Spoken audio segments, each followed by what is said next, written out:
Bonjour à tous. Pardonnez-moi mon silence prolongé de 4 mois, mais des contraintes personnelles et professionnelles m'y ont obligé.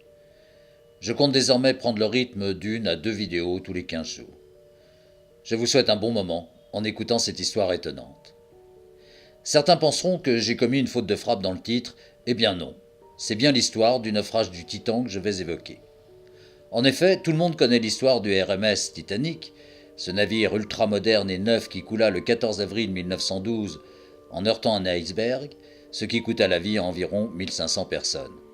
En revanche, peu de gens savent que cette catastrophe maritime avait déjà été contée auparavant par l'écrivain Morgan Robertson dans un roman intitulé Futility, publié en 1898, soit une quinzaine d'années avant la catastrophe.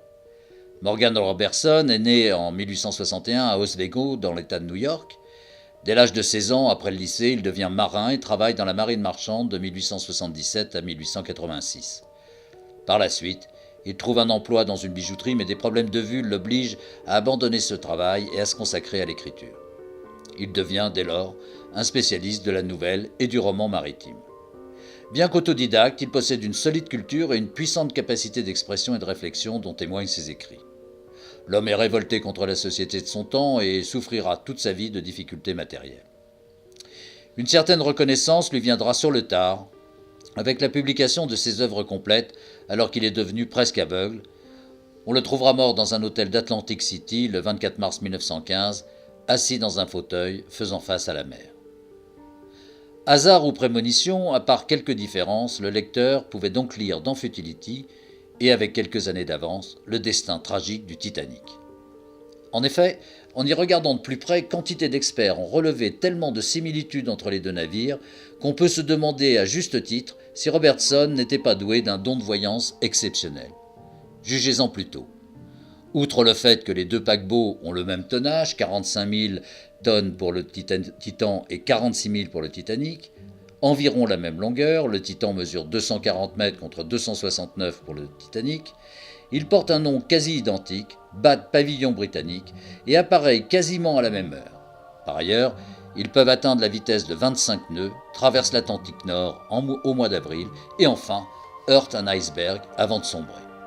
Jusque-là, diront certains, rien d'exceptionnel, dans la mesure où Robertson était un marin avisé et qu'il connaissait bien son affaire.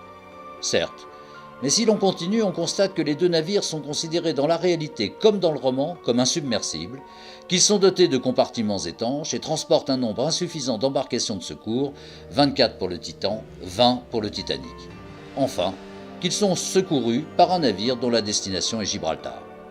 Et si l'on considère que l'un comme l'autre heurte un iceberg par tribord, qu'ils n'ont repéré celui-ci que 30 secondes avant l'impact, on comprend que nombre de spécialistes de parapsychologie se soient interrogés et parlent de prémonition en ce qui concerne Robertson. D'ailleurs, ce ne sont pas les considérations techniques qui devraient les contredire. En effet, on constate que les deux paquebots possèdent chacun 3 hélices, qu'ils disposent de moteurs de puissance égale et qu'ils sont équipés d'un central téléphonique. Par ailleurs, ils transportent un nombre similaire de passagers, 2000 pour le Titan contre 2278 pour le Titanic, et embarquent 2 orchestres pour distraire les passagers. Enfin, en ce qui concerne les circonstances mêmes du naufrage, là encore les similitudes sont nombreuses. Lors du naufrage du Titan, la vigie ordonne « arrière toute », 5 secondes après la découverte d'un iceberg. Sur sa lancée, le navire est déporté sur sa gauche et ne heurte pas l'iceberg de front. Le choc se fait sur tribord, des blocs de glace chutent sur le pont, tandis que le paquebot se dresse à la verticale, proue en l'air, hélice hors de l'eau, puis tombe sur tribord et coule. Dans le cas du naufrage du Titanic, la vigie ordonne « stopper, arrière toute, bâbord toute », 37 secondes après la découverte d'un iceberg. Le choc avec celui-ci a lieu également par tribord. Là aussi, des blocs de glace chutent sur le pont. Enfin, le navire s'enfonce à la verticale et trave d'abord avec les hélices hors de l'eau, tout en basculant sur tribord. Bien sûr, cette suite de coïncidences ne constitue pas en soi une preuve de prescience de la part de Robertson, mais pour le moins, elle peut interroger. D'autant que la conception du Titan, décrite dans le roman Futility, était encore inenvisageable d'un point de vue technologique en 1898, et que d'après le témoignage de Robertson lui-même, il prétendait avoir écrit son œuvre sous la dictée d'une voix.